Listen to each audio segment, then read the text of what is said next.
Dartmoor prison, isolated from the outside world by walls of granite.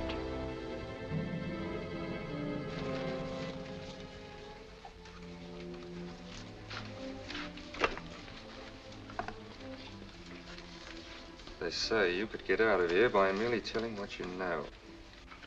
You may or may not be another Scotland Yard bloke, but I'll give you the same answer I gave the others. I still have 2 years, 8 months, and 6 days left in which to make musical boxes. That'll be sold at auction for the benefit of this delightful sanctuary. And I intend to sell them.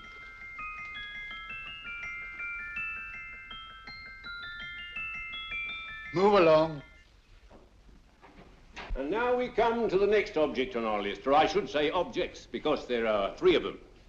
Now, ladies and gentlemen, these can be bought together or separately.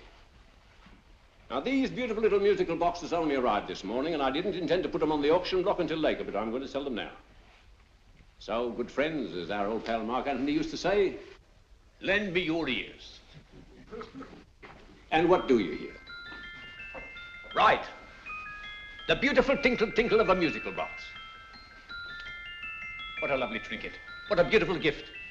Created and made by loving hands. A thing of beauty and utility. I was going to start with £5. It's a bargain, £5. Do I see any hands? If there's a connoisseur in the house, will go £3 for it. £2. £1. 10 shillings. Thank you, sir. Ladies and gentlemen, 10 shillings is offered for a musical box you couldn't buy anywhere in London for less than £5. It'd be stealing to let it go for 10 shillings. Like taking milk from a baby. All right, we're selling for 10 shillings. 10 shillings, 10 shillings is offered, 10 shillings is offered, 10 shillings is offered. And anybody give me £1? Want to give me £1? Oh, won't someone give me £1? A pound, £1 is offered, £1 is offered, ladies and gentlemen, £1 is offered. It's against you, sir. Will you go to £2? We go to £2, sir. £2. £2 is offered. £2 is offered. Going once, twice, third and the last call. Sold to the gentleman for £2. Sorry, my dear. Now, ladies and gentlemen, comes the opportunity to purchase an exact duplicate of the beautiful little musical box just bought by this gentleman for the ridiculous low price of £2. Now, it's exactly the same. Exactly the same. Made with the same hands. You hear that? Isn't that lovely? That tinkle, tinkle, tinkle, tinkle. Sounds like Bow Bells to me, you know, with little angels pulling on the ropes, eh? Who'll give me £2 for it? Who's starting with £2? Will anybody start with £2? Oh, come, ladies and gentlemen. You know, from your enthusiasm, we might all be in Scotland instead of London. Please buy it for me, Daddy. £2, certainly not. We all might be in Scotland. Besides, I don't like his manner. £1, 10 shillings. £1. £1 is ours. £1 is offered. £1 is offered, going £1. Any advance? Going once, going twice, the third and the last call. Sold to the lady for £1. Smart bidding, my dear. Thank you. We come to the third and last of these beautiful little musical boxes. Exactly the same. Tinkle, tinkle. Isn't that lovely? Ladies and gentlemen, I don't bring you here to gull you and swindle you. This is the exact replica of those 2 I just sold before.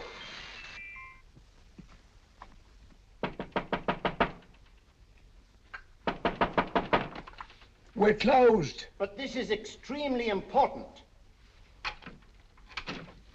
Come in, sir, come in. I'm sorry to disturb you, but I was unfortunately delayed from arriving in time to bid on certain articles which I was rather anxious to obtain. Oh, perhaps they weren't sold, sir. We are carrying several things over. What might the articles be, sir? 3 identical musical boxes, about so large. Oh, I'm sorry, sir, but they were sold. Pity you weren't here to bid on them. They didn't bring anything like the real value. I'm most anxious to obtain them. I wonder if your records would show who the purchasers were.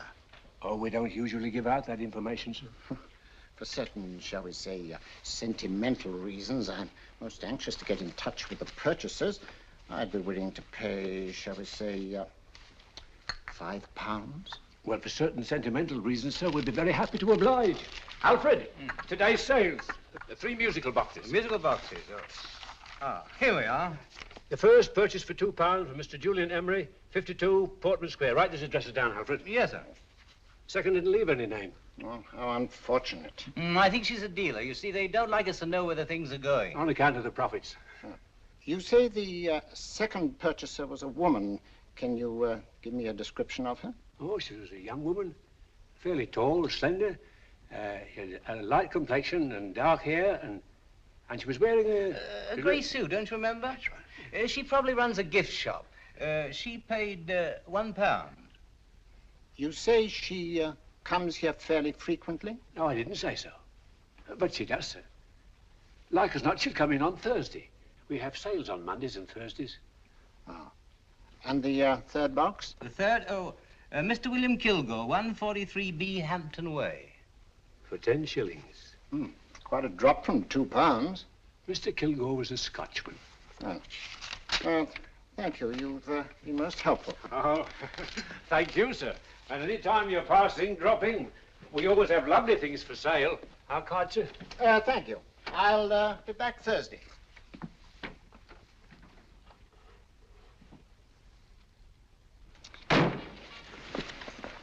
The message reached us too late. Musical boxes are being sold. Well, let's get out of here.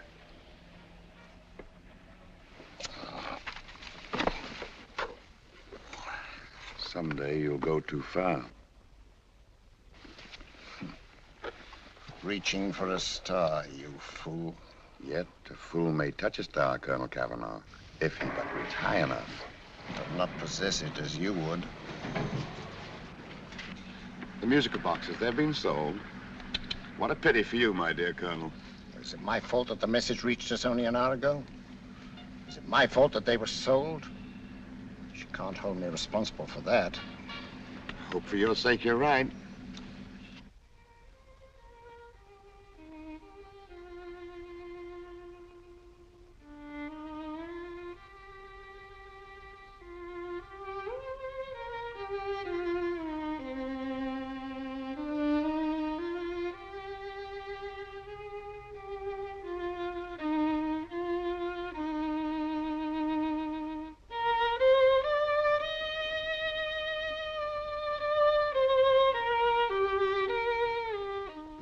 Upon you tonight at 7:45, a gentleman who desires to consult you upon a matter of the very deepest moment.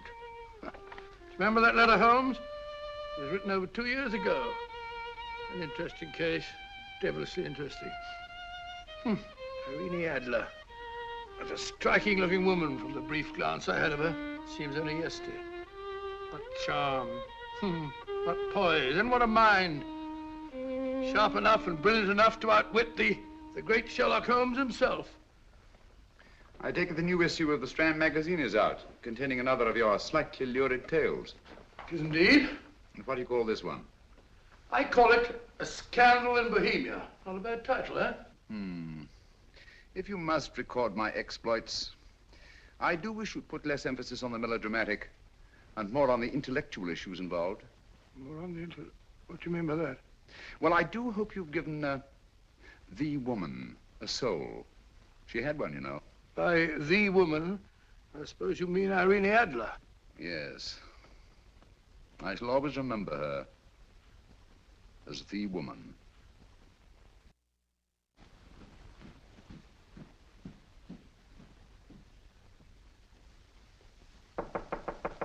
Come in. I Stinky. That's him, old boy. How are you? How are you, old boy? I haven't seen you for years. I want you to meet my old friend Sherlock Holmes. Holmes, this is Stinky. In other words, Julian Emery. How do you do, Mr. Emery? Watson has often spoken of you. Oh, has he? Yes, we were at school together. Yes, more years ago than I care to remember, but you didn't come in here just to remind me of that. No, I just happened to be in the neighborhood and saw your lights burning, so I took the liberty of looking you up. Still writing your mystery stuff? Yes, there's a new one out this week. Good, I never miss them. Oh, good, thanks. I say that bandage makes you look very interesting. Still poking your nose into other people's business as usual? Who hit you? I haven't the foggiest notion. Somebody knocked me on the head in my own living room, and then proceeded to commit the most idiotic burglary you ever heard of. Fellow must have been balmy as a coot. Balmy? Why? Come sit down, old boy. Would you like a cup of tea? What? Oh, all right. I'll go and tell Mrs. Hudson about it. Yeah. Why do you say the robbery was idiotic, Mr. Emery? Oh, simply from the fact that with about £5,000 worth of musical boxes in my living room, the thief, who I caught in the act, made off with one that isn't even worth £5. I gather you're a collector of musical boxes. Yes, I am indeed. Some of them are very beautiful, but not the one that was stolen. The thief evidently grabbed the first thing that came to his hand when he heard me coming into the room. Still, it's rather odd, isn't it, that having disposed of you, he didn't pick up something more valuable. Was there anything unusual about the stolen box? No, nothing at all. No, I picked it up in the south of France, several years ago. You say you have many valuable music boxes, and yet the thief made off with one that isn't worth £5. Sounds like rather an intriguing little problem. Well, I take it that he was just an ordinary petty thief and didn't know the value. That is a possible explanation, and yet I venture to say that the average petty thief has a more extensive knowledge of the value of objets d'art than the average collector. Well, anyway, that's Scotland Yard's theory. They didn't get very excited about it. That's consistent anyway. I wonder if I might see your collection, Mr. Emery. Oh, of course you could, yes. Nothing a collector likes more than showing off his trophies. When would it suit you? No time like the present. Good. My place is just round in Portman Square. Shall we? Yes, right. Hello? Where are you going? Stinky hasn't had his tea yet. Oh, I'm sorry. We're going round to my place, where I'm going to give you something better than tea. Now, this one was made for Louis XV, and is one of the very few still in existence from that period. And a particularly fine specimen is that. Charming, isn't it? Quite. They all sound to me like a lot of mice running about on a tin roof. I'm afraid you have no ear for music, Watson. Give me a good old band playing a rousing march. You have all your silly little tweets.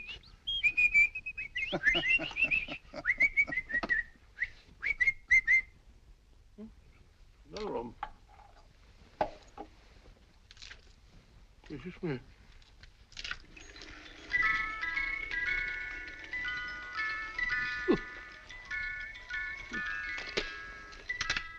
Stupid thing.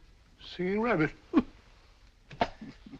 What would you say offhand is the value of a box like that, Mr. Emery? Well, it's hard to say offhand, but I think we'll bring about £500 or £600 today.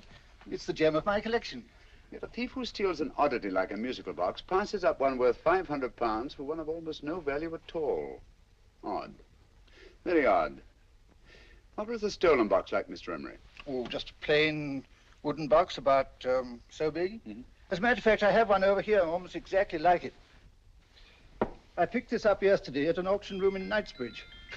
Paid only £2 for it. Of course, I wouldn't in the ordinary way add one like this to my collection, but the tune intrigued me.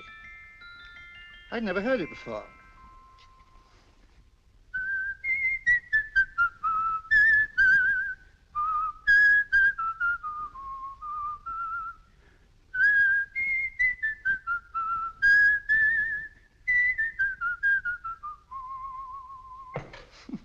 You have a remarkable ear for music, Holmes. Rather an unusual melody. Sit down, Will.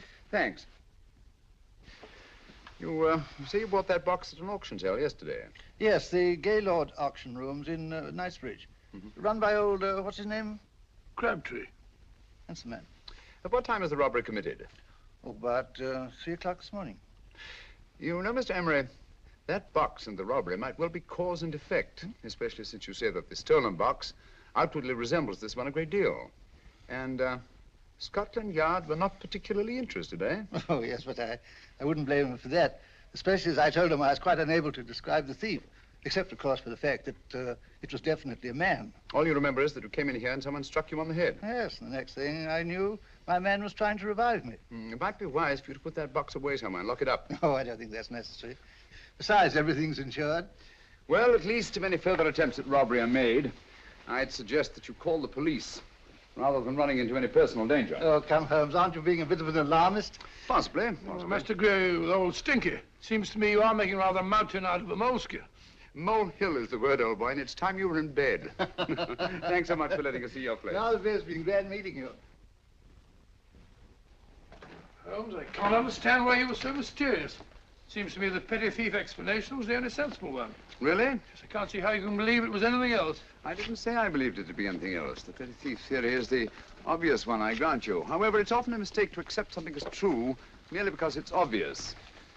The truth is only arrived at by the painstaking process of eliminating the untrue. We are not able to do that in this case without further data. Rubbish, you're pulling my leg. You're trying to turn a tuppenny halfpenny robbery into an international plot. No, I'm not. I just hope that your friend Stinky is a little more cautious in the future. Just in case.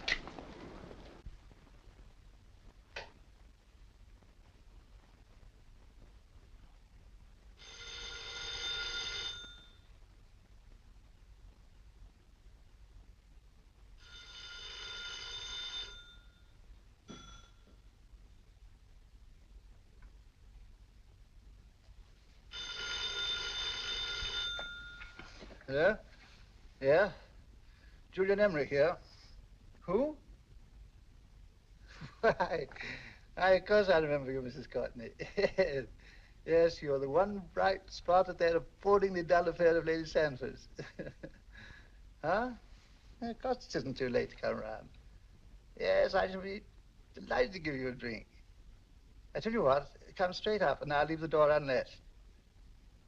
Right, well, 15 minutes? Good. I shall be counting each moment. No, I mean that, really. Right, goodbye.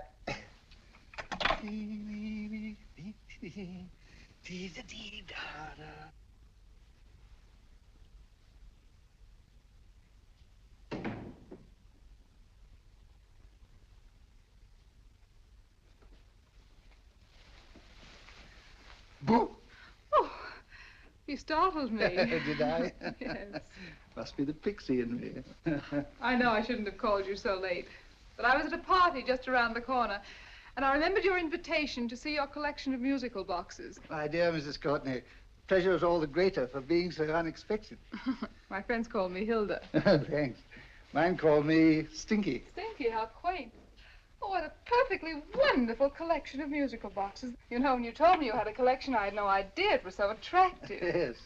They appeal to the ear as well as to the eye. Oh, what a plain little one. Why, it looks just like a country cousin amid all this grandeur. No. You mustn't underestimate the country cousin. Only last night a burglar broke in here, and with all these to choose from, went off with one very much like it. Really? Yes, I don't mind the loss of the box so much, but I do resent this crack on the skull. But it makes you look so interesting. Oh, do you think so? It's funny, that's what old Fatso said. Fatso? I mean, Dr. Watson. He was here this evening with a friend, Mr. Holmes. He's interested in my collection, too. Sherlock Holmes? Yes. Do you know him? I've heard of him. Yes, he seems to think I'm in some sort of danger. What a haunting tune. It takes me right back to my childhood. Really? Do you know, it's odd that you should be interested in that particular musical box. Odd? Why? Because Mr. Holmes is also interested in it. He may have been more interested in the tune than in the box. My dear, yes, that's right. I remember now. He whistled it note for note, having heard it only once. Really? He must be a remarkable man. Bit of an alarmist, if you ask me. Don't you believe in warnings? Of course not. Who'd want a box like that? I would. You're not serious. Oh, but I am. Well, you put me in a very awkward position. I'm a collector, you know. And the collector buys but never sells. But if the price were high enough... The price has nothing to do with it. It's the principle of the thing. Yes, well, we haven't had our drink. No, thanks. I must be getting along. Must you really? I'm afraid so. You're not walking out on me, are you? My reputation, Stinky. I say, you know, you are an attractive woman. Thanks.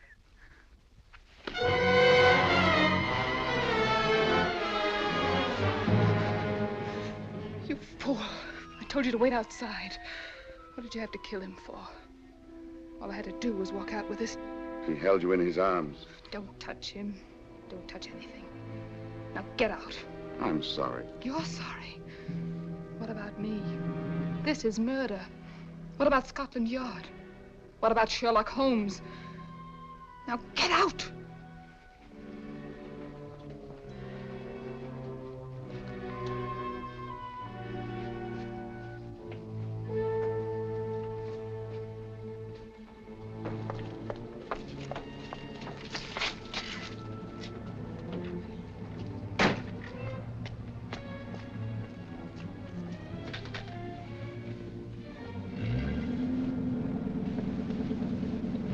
Did you get it? Good. Did you have any trouble with him? Just a matter of murder. Ah, Mr. Holmes.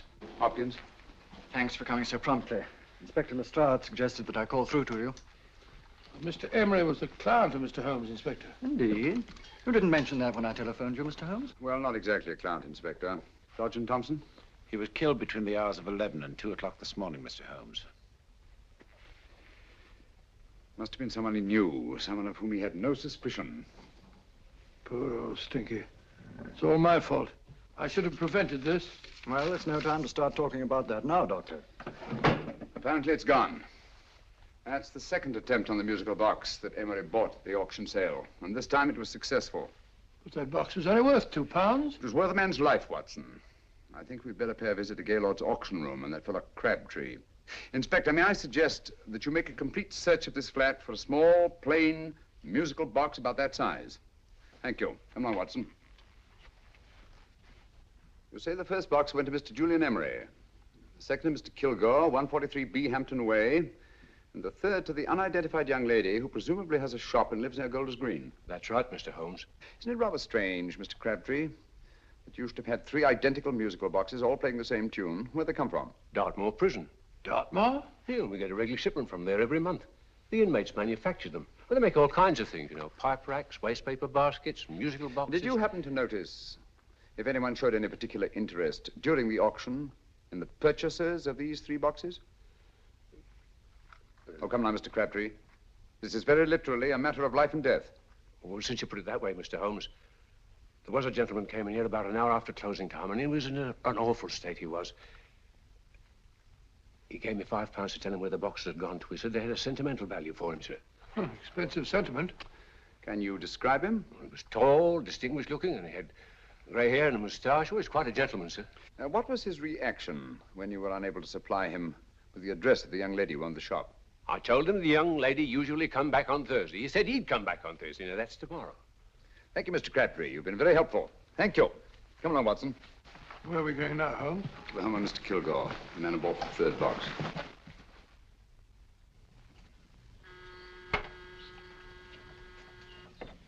But hang it all, Holmes, how do you know those other 2 musical boxes are of any importance? I don't, but I certainly have no intention of waiting until the owners are murdered to find out. No one at home. I hope that's the explanation. I'll have a look through this window.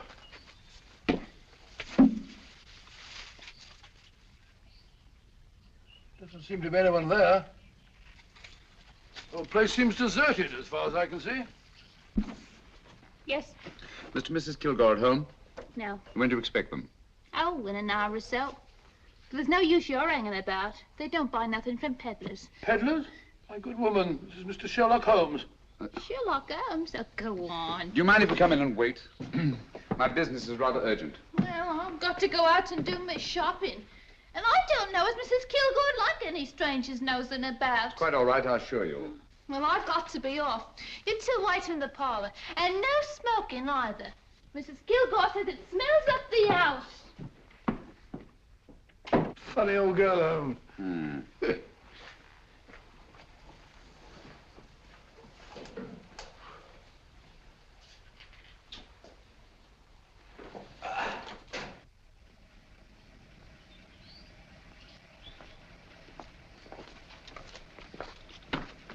Park Lane. Park Lane? And what would the likes of you be doing in Park Lane? Now, don't worry about the fare, Ducky. If you knows how to get to Park Lane, up it.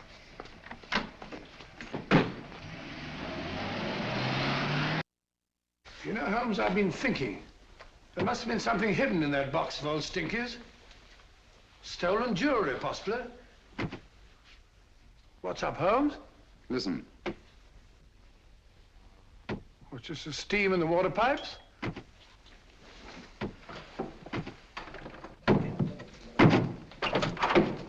Watson! Great Scott! Come on, Holmes. Get on the chair here. It's all right, my dear. There. Now, don't worry. It's all over. There you are, dear. Don't cry anymore. She tied me up and shut me in the cupboard. I know. She won't come back. Did you show her your new musical box? Yes, she said she wanted to hear it play, and as soon as I showed it to her, she grabbed hold of No, me. I know. Now, don't worry. We'll buy you a new musical box. Yes, my dear, the best one in London. Watson. Oh, what a fool I've been. What do you mean, Holmes? She took the musical box out of this house in that market basket, right under our very noses. Why could the Kilgore charwoman want to take the music box? She isn't the Kilgore charwoman. She's a consummate actress. An extremely clever, unscrupulous woman who will stop at nothing. Take care of the child, will you, Wolfella, until our parents get back. Explain everything to them. Of course I will. But, Holmes, where are you going? Somewhere, somehow, I must get to the young lady who bought that third musical box before our opponents find her. I only hope that I won't be too late. Oh, no. No, darling, you mustn't cry anymore. Now, cheer up. Would you like to hear old Uncle make a noise like a duck?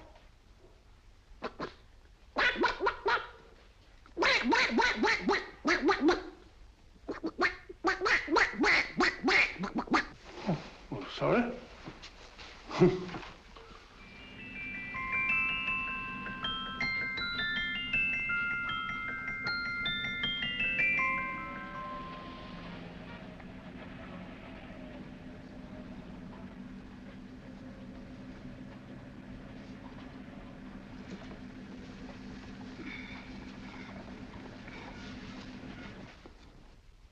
Now, ladies and gentlemen, how much am I offered for this beautiful lace Dresden china figurine? A lady of the French court. Now, this is the genuine article.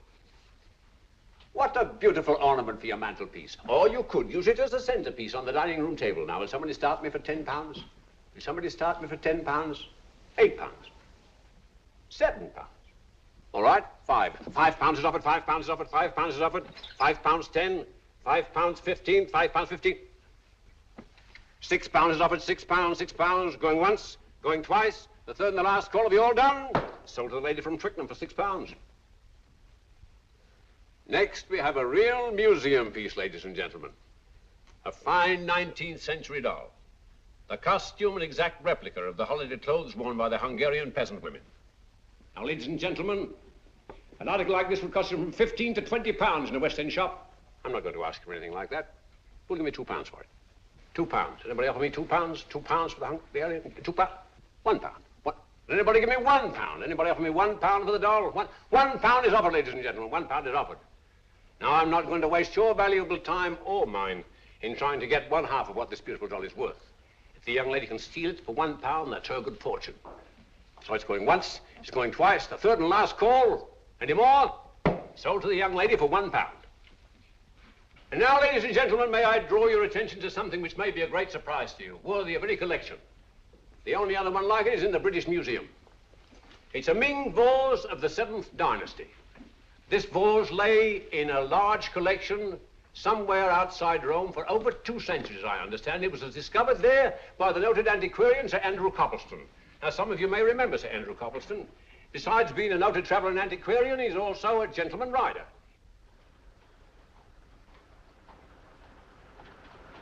The girl with the parcel in her hands, that's her. Are you sure that's the girl? Well, she fits perfectly the auctioneer's description. Follow her, Hamid.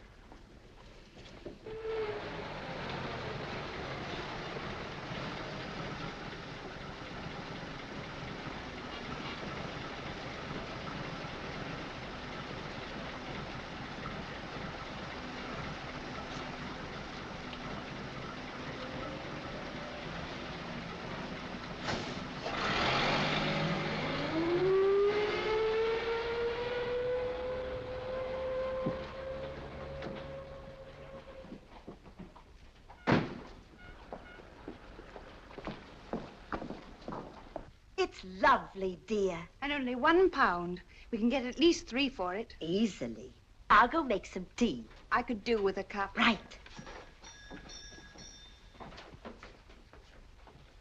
Good afternoon. Good afternoon. I'm looking for a birthday gift for a 7-year-old girl. What would you suggest? We have some lovely dolls. Now, this Hungarian I peasant... think she has enough dolls already. Books are always welcome. Well, I'm looking for something a little different. Well, that's rather cute. What is it? Well, that's a musical box. Children always love them.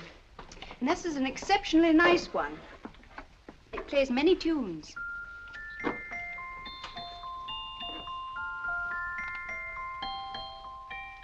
Have you any others? Yes. If you'll just step this way.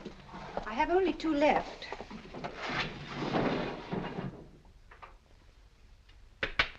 How nice.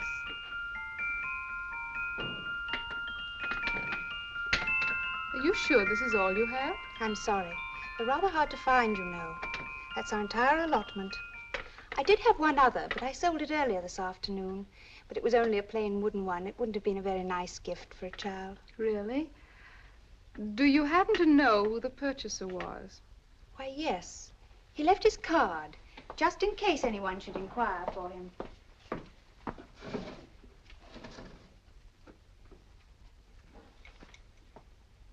How interesting. I'm sorry, but I'm afraid I'll have to look a bit further. Thank you anyway. Good afternoon. Thank you.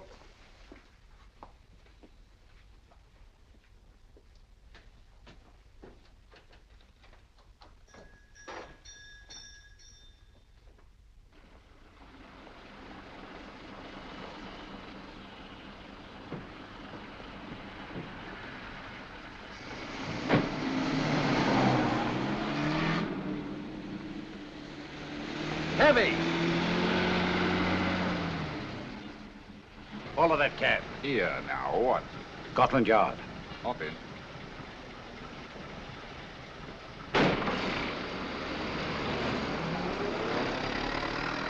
Sherlock Holmes. I might have known.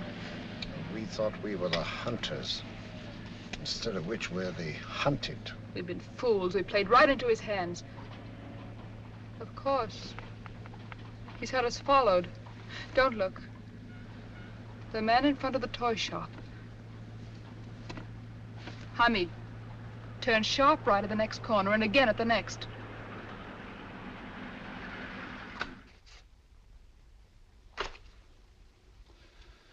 No photograph of her, Commissioner, as I expected. She's not a known criminal. But how do you expect to know if you do find her? After all, she was disguised as a charwoman. Don't worry, old fellow. If I ever see her again, I'll recognize her. Well, it won't be long till we know who they are and from where they operate. Who's covering them? Sergeant Thompson's following them, sir. They won't get away from him. He's a good man. We could have arrested them at Clifford's toy shop if we had any proof. But we know that they killed Emery. Proof, my dear fellow. We must have proof. We have x-rayed it, sir. There's nothing whatever concealed in the box. We'll have a look at the plates.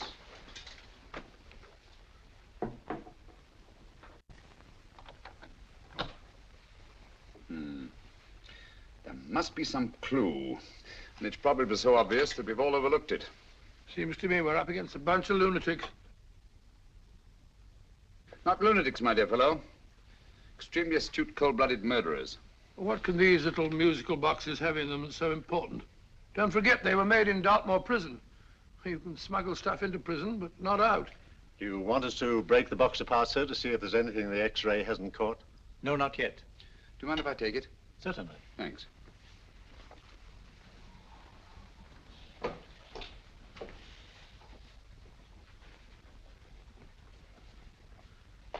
The governor of Dartmoor Prison informed us, sir, in answer to Mr. Holmes' question, that all 3 musical boxes were made by the same convict, John Davidson, serving a 7-year term, sir. Davidson? The Bank of England plates. That'll be all. Yes, sir. Now we're getting somewhere. Wait a minute. How did you know about the plates, Mr. Holmes? I'm a student of crime, Inspector. I make it my business to know about such things. And when the name of Davidson was mentioned... Well, who is this fellow Davidson? As long as Mr. Holmes seems to know all about it already, I suppose there's no harm in telling you.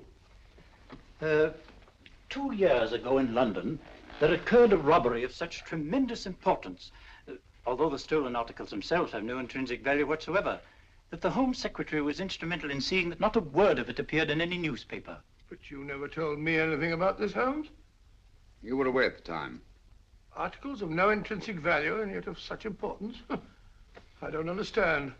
Davidson was apprehended within 15 minutes of committing the theft. But by that time, he'd hidden the articles in question and they've yet to be found.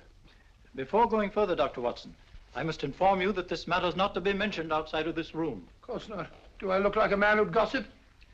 Let's not go into that now, old fellow, shall we?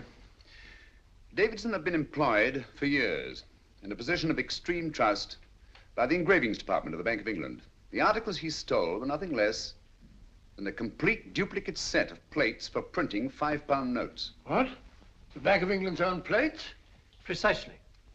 And with those plates, a gang of crooks could flood England with £5 notes, not forged in the usual sense of the word, but notes undetectable from genuine Bank of England notes in any way whatsoever.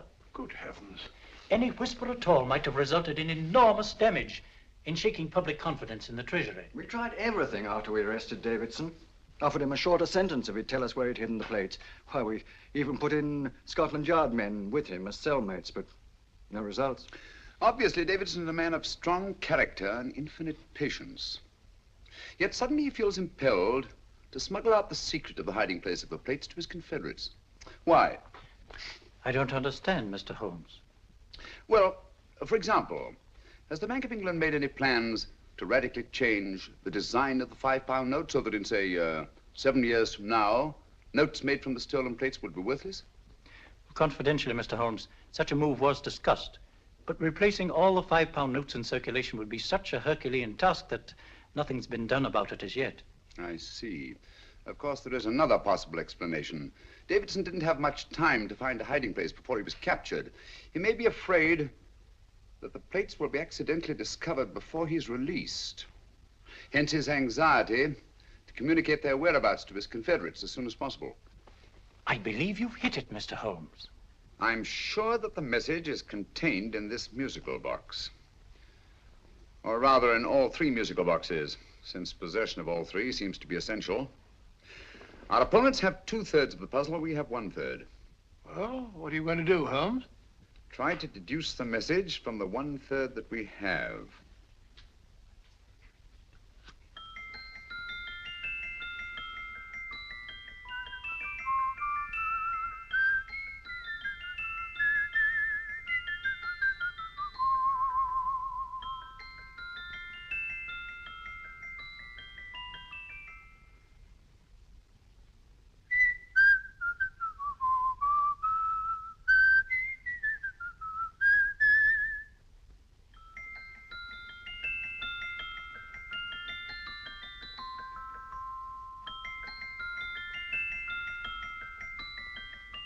It's the same tune as the one played by Emery's musical box. And yet it's different. Sounds the same to me. The tune. Somehow the tune is the key to the mystery. It must be the tune. Otherwise, why use 3 musical boxes to convey the message? Why not collar boxes or shoe boxes? Yes? It's for you, Inspector. Oh, thank you, sir. Inspector Hopkins speaking. What? Where? Golders Green Station reports they've just found Sergeant Thompson's body. From the tire marks on his clothes, he was apparently run over by a taxi. What an unfortunate accident. Not an accident, my dear fellow. I'm afraid it's murder. Never know just who you're going to meet when you're walking down a busy London street. Mrs. Hawkins, Mrs. Brown, any subject of the crowd. Oh, you never know just who you're going to meet. So you better hold your topper in your hand, just in case you meet a lady on the Strand. Girls will think you're kind of sweet, and your day will be complete. Oh, you never know just who you're going to meet. Now, a gentleman is judged by his appearance. Yes, a gentleman is judged by how he talks. Now, he's much better off when he's acting like a toff, especially if he's taking him a walk. What on earth is this outlandish place? A rendezvous for actors. Actors? Buskers, old boy. You've seen them 1,000 times. Actors who entertain the queues, waiting outside theaters. Who you're going to meet when you're walking down a busy London street.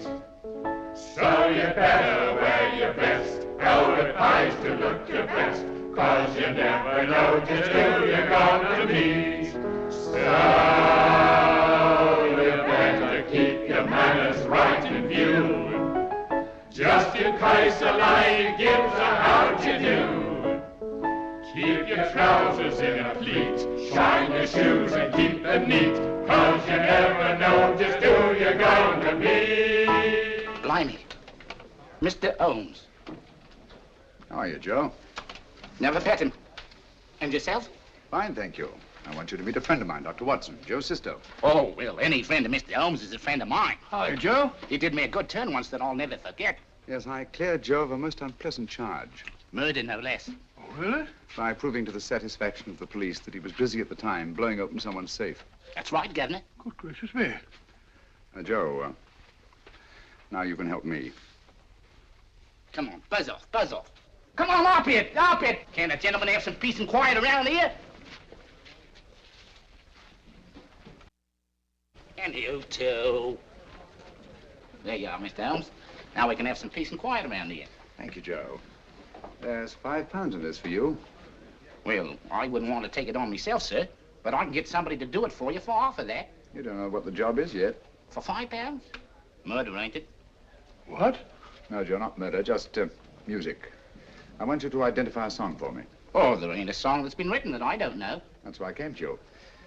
Of course, the violin is more my instrument, but, oh, well, here we go. Now, listen to this, Joe.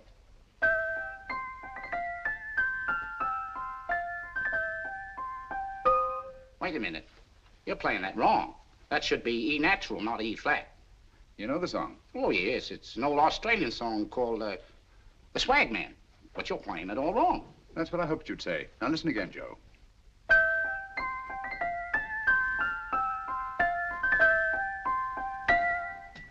That's the same tune, all right, but you're making different mistakes than you did the first time. No, not mistakes, Joe. Call them variations. Here, play the song for me, will you, the way it's written.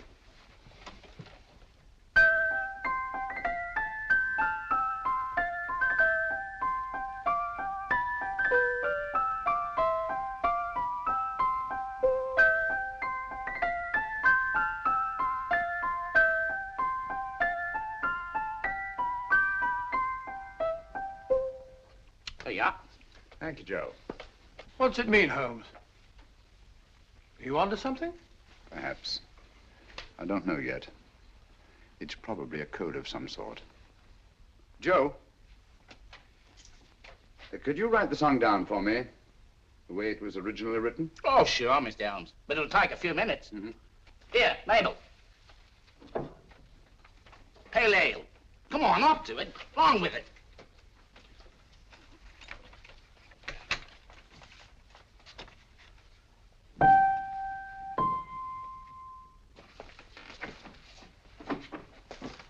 Well, obviously it isn't the lyrics. No combination of those words made any sense at all.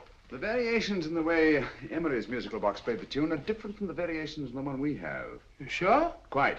You see, I took the trouble to memorize the tune as played by Emery's box that night we were with him in his flat. Holmes, you amaze me. Elementary, my dear fellow. One of the first principles in solving crime is never to disregard anything, no matter how trivial. But why are 3 boxes? Why not 1? Because the message was obviously too long to be conveyed by any one variation. Then there's the 3rd box, the one that woman took from the Kilgores. That contains yet another set of variations. Yes, well, it's all beyond me. Well, all we have to do now is to find the secret of the variations. Not a very easy problem to solve, my dear fellow.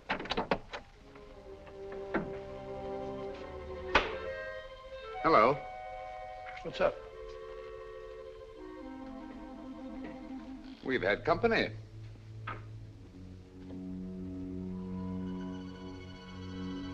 I say, this is outrageous.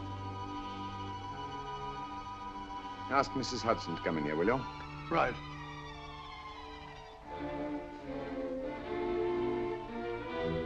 Mrs. Hudson? Yes? Oh, there you are. Will you come up here at once, please? Oh, coming, sir.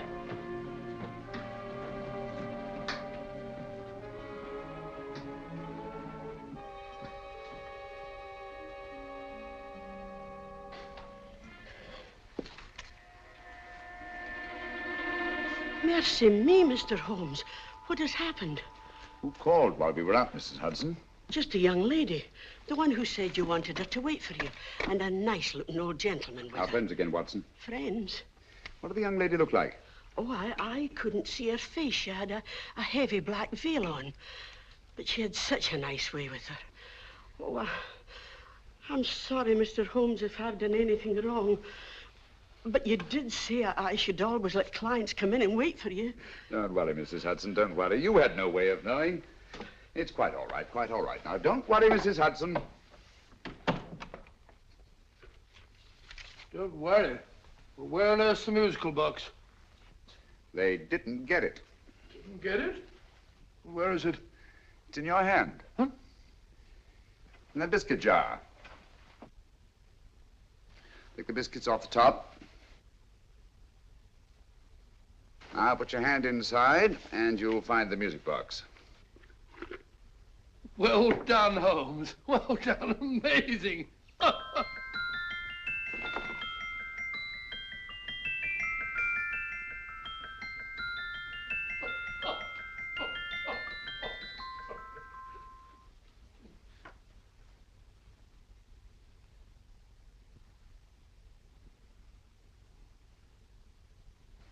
Whew. Nice fresh smell. Like a pub after closing time.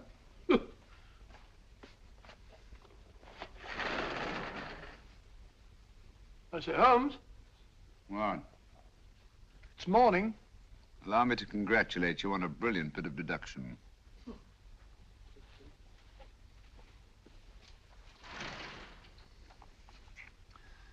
It's not a transposition, not a polygraph transposition, not a trigraph, nor any known form of decoding. How about the Morse code? Have you tried that? Yes, at about 3 o'clock this morning. I'm sorry, old man. I was only trying to help.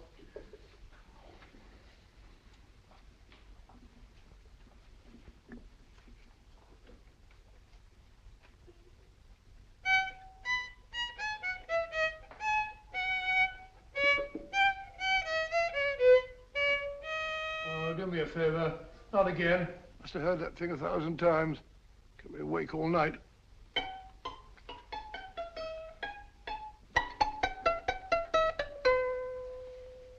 Not a very distinguished composition, I grant you. You know perfectly well I don't know one tune from the other. When I was a kid, my people tried to have me taught the piano.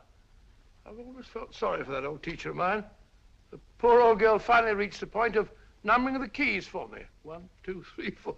Even then, I never progressed beyond... Numbering the keys, Watson. The 19th key of the keyboard is the 19th letter of the alphabet. S. Here. Write it down when I give it to you, old fellow, will you? The first altered note. Write S first. Now, the 8th key is H. The 5th key, E. The 12th key, L. The 6th key, F. S-H-E-L-F. Shelf. Your piano lessons were not in vain, old fellow. You've solved it. Thank you.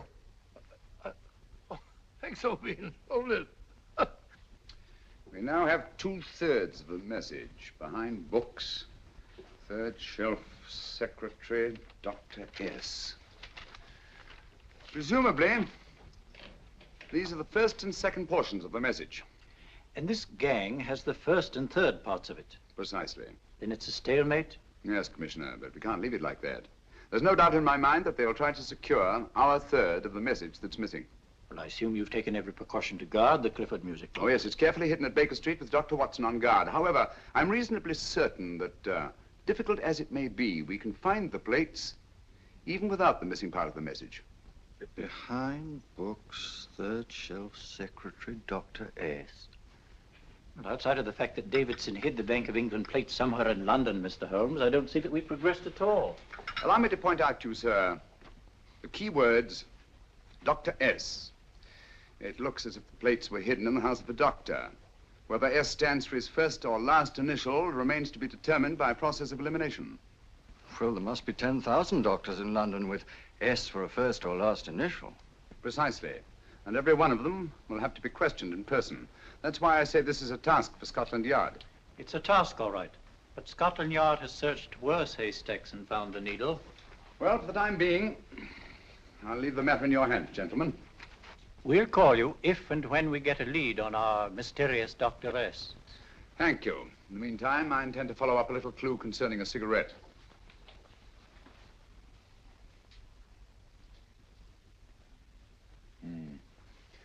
You're certain of the identification of the tobacco? Absolutely. I have made up this special blend for only 3 customers. It is almost pure Egyptian, with admixture of latakia for added body, and a pinch of perique.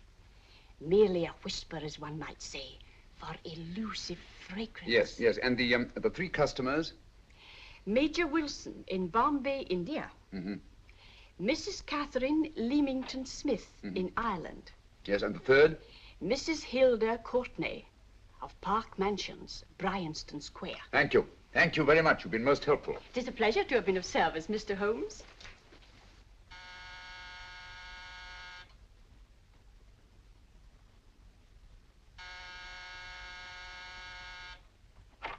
Yes? Mrs. Courtney? Yes. My name is Sherlock Holmes. Oh, do come in. Thank you. I've heard of you, of course, Mr. Holmes. I believe we have a mutual friend in Sir Edward Brookdale. He's spoken to me of you quite often. Indeed. And to what good fortune am I indebted for this visit? I think you know Mrs. Courtney. Well, I did get a summons for speeding last week. But outside of that, I don't think I'm of any interest to the police. Oh, come now, Mrs. Courtney.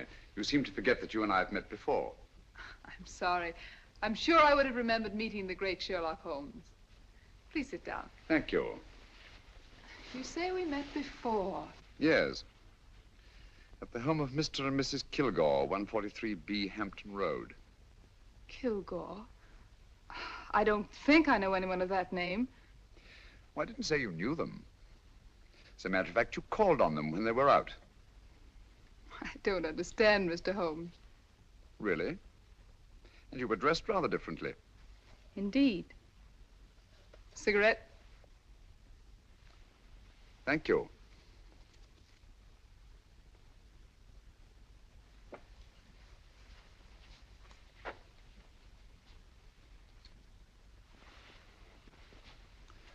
Thank you. You know, Mrs. Courtney, people generally forget, in assuming a disguise, that the shape of the ear is an almost infallible means of recognition and identification to the trained eye. Evidently, you've mistaken me for someone else. Oh, no, not at all. Though naturally, I expected your denial. But when you paid your visit to my rooms at Baker Street, you carelessly left behind another identification. They're, identical, aren't they? Yes, I must admit they are. You see, Mr. Holmes, to catch one as clever as you, I had to use a very special lure. I knew you'd be unable to resist the bait of my cigarette, having read with great interest your monograph on the ashes of 140 different varieties of tobacco. I should advise you not to move, Mr. Holmes. I must congratulate you on your ingenuity, Mrs. Courtney. It was indeed a brilliantly designed trap. Thank you, Mr. Holmes. Praise from a master is indeed gratifying. I shall always cherish the memory of your flattering words. Memory? Precisely. I'm afraid these gentlemen have a most regrettable task to perform. Unless, of course, you care to turn over the missing musical box with your pledge to take no action against us in the future.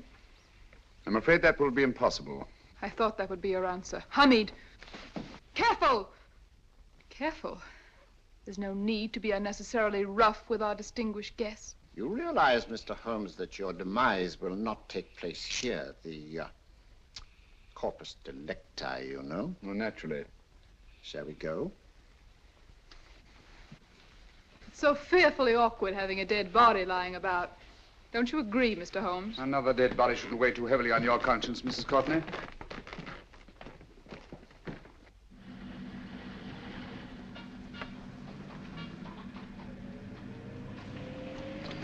You mind if I have a cigarette? Don't see why not.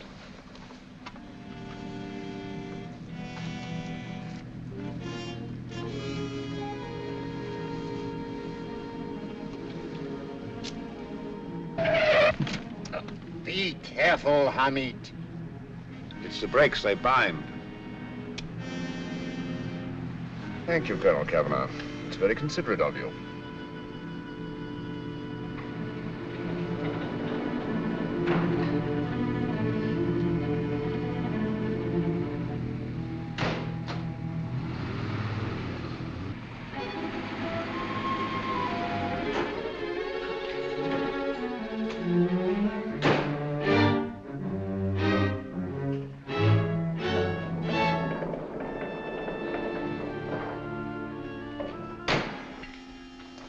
You'll be happy to know, Mr. Holmes, that your death will be a painless one. Hamid, attach this to the motor of the taxi. That little attachment, my dear Mr. Holmes, contains the deadly fluid known as monosulfide. The Germans use it with gratifying results in removing their undesirables.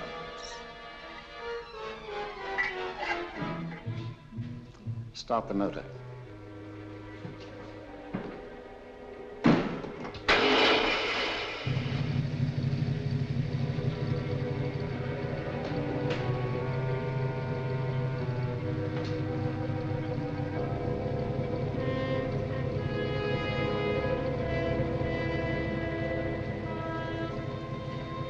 Tape his mouth.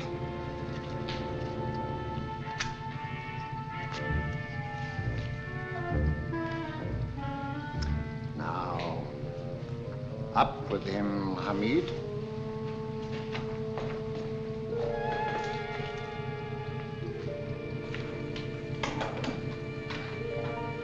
You find yourself like Muhammad's coffin, Mr. Holmes, suspended between heaven and earth.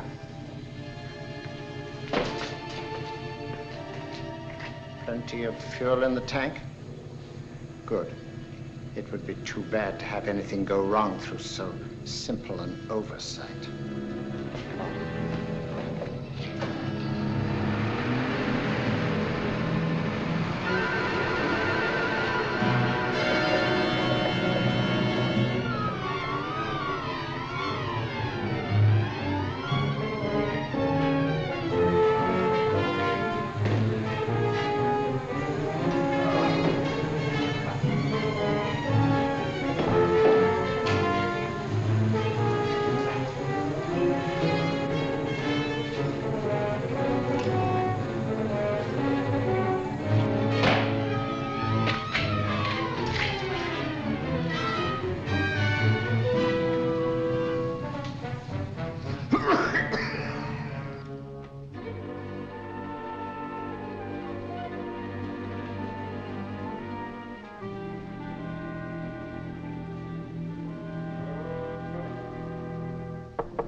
Good afternoon. Mr. Sherlock Holmes? No, I'm Dr. Watson. Oh, of course, Dr. Watson. How stupid of me. Oh, so this is stupid of me. Won't you come in? Well, I really came to see Mr. Holmes. Oh, I'm afraid he's out. I don't know when he'll be back. Perhaps there's something I can do. Won't you sit down? Thank you. You know, Sherlock Holmes and I have been engaged on a great many cases. Oh, really? Yes, indeed. As a matter of fact, this very moment, we're involved in one of the most baffling... Oh, well, won't you tell me your trouble? I may be able to help you. That's very kind of you, Dr. Watson.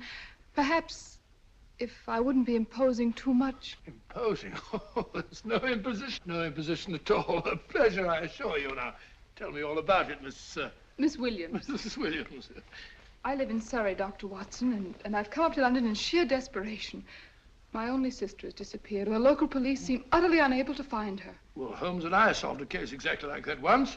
Very interesting as far as I remember. I call it the adventure of the solitary cyclist. Oh, sorry. Now I come to think of it, it wasn't so very similar. Entirely different. I don't think what I was saying. Where were we? She's only 17, Dr. Watson, and until she disappeared last Thursday, she seemed to be in the best of spirits. Possibly a romantic entanglement? Oh, no, nothing of the sort. She left no note, didn't even pack a bag, no explanation. She just started to walk to the village from our house in broad daylight and simply vanished from the face of the earth. Oh, there. Might I have a glass of water? Glass of water. Have one in 1 minute.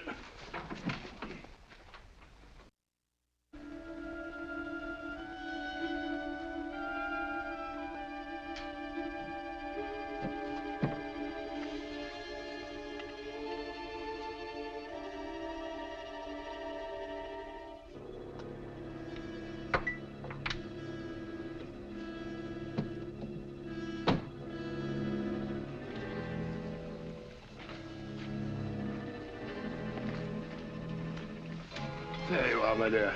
Thank you, Dr. Watson. No, you're not to cry anymore. You must pull yourself together. I feel much better already knowing that you're going to help me. Oh, Dr. Watson, look! Good heavens! Get through the fire brigade, quickly!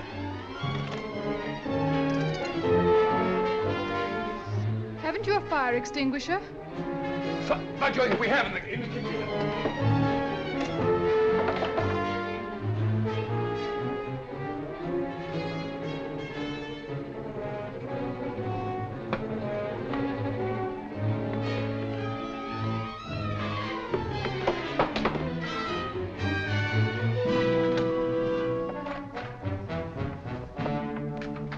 Don't you worry, Miss Williams. We'll have this thing out in no time.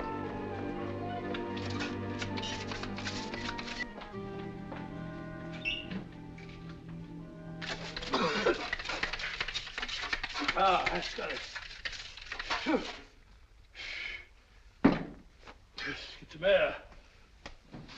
Well, you see, there was no need for the fire brigade after all. I hope you weren't too frightened, Miss Williams. Oh, gone. That's the trouble with women. They always lose their heads in an emergency. Well.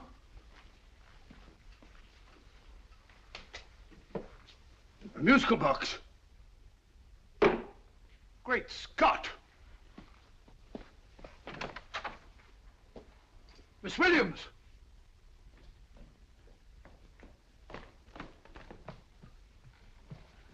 Well? Good. And Holmes? By now, Mr. Holmes has no doubt exchanged his violin for a harp. Always assuming that heaven is his destination. Yeah. And now that we have the missing musical box.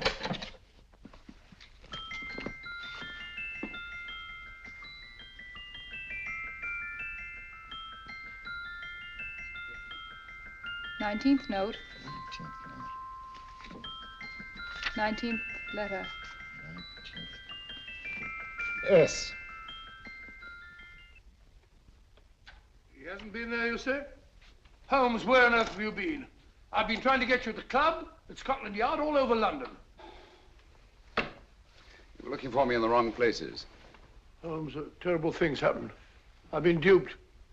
That woman, she made a complete fool of me. Well, what do you mean?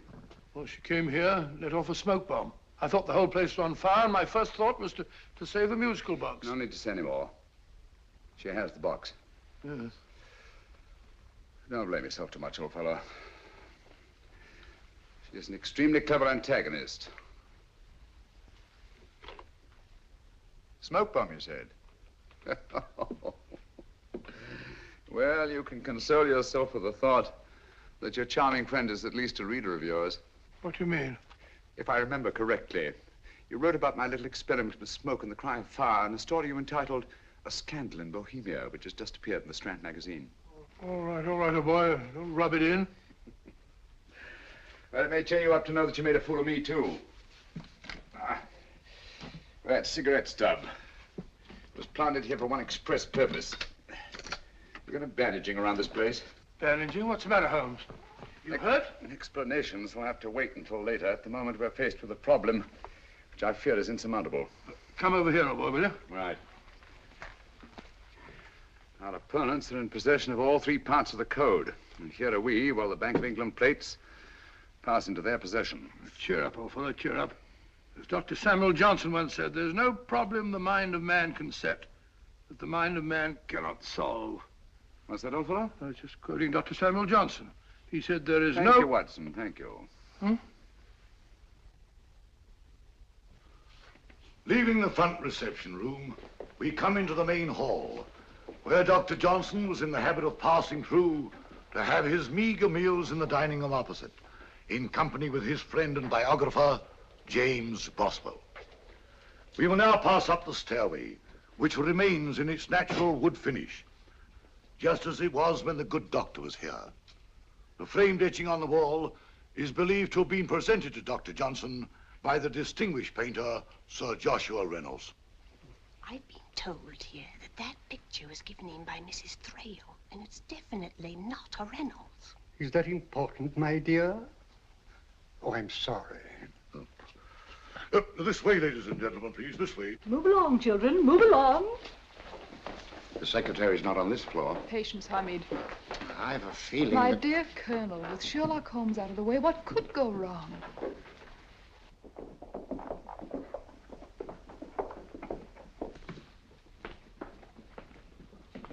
And here we have the Garrett Library, in which Dr. Johnson wrote his famous dictionary, and in which you will see also many of the great man's books and other items of interest.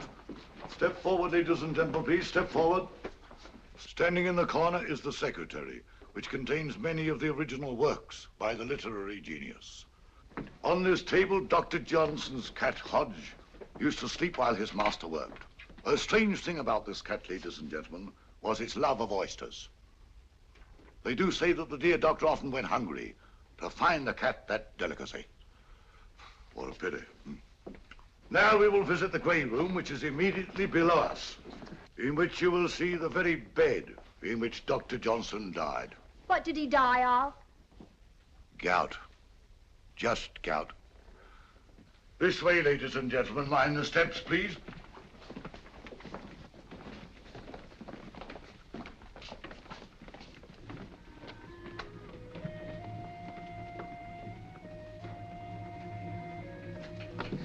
Your keys.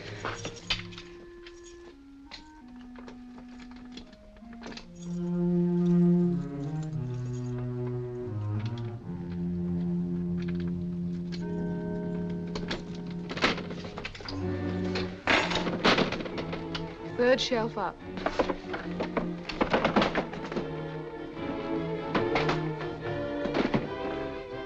The knife.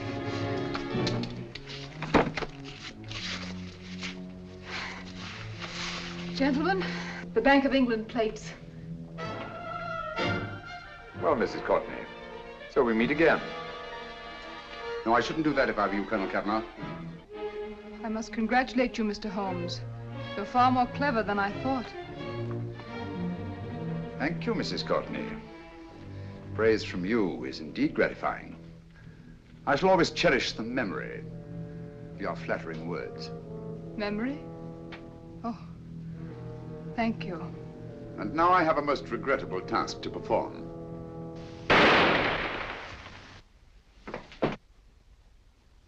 Holmes! Coming, Holmes! Holmes, you all right? Perfectly, thank you, old fellow, but I think this gentleman on the floor requires some medical attention. We must see that he looks his best, you know, when he's hanged. Take them in charge.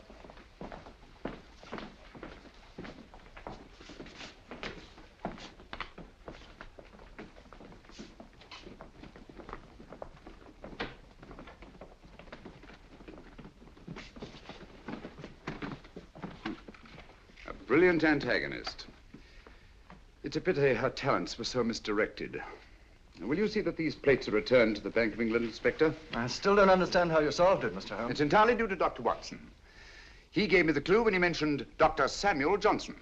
Well, congratulations, Doctor. Oh, thank you, Inspector. I don't think I'd have done it entirely without Mr. Holmes's help, you know.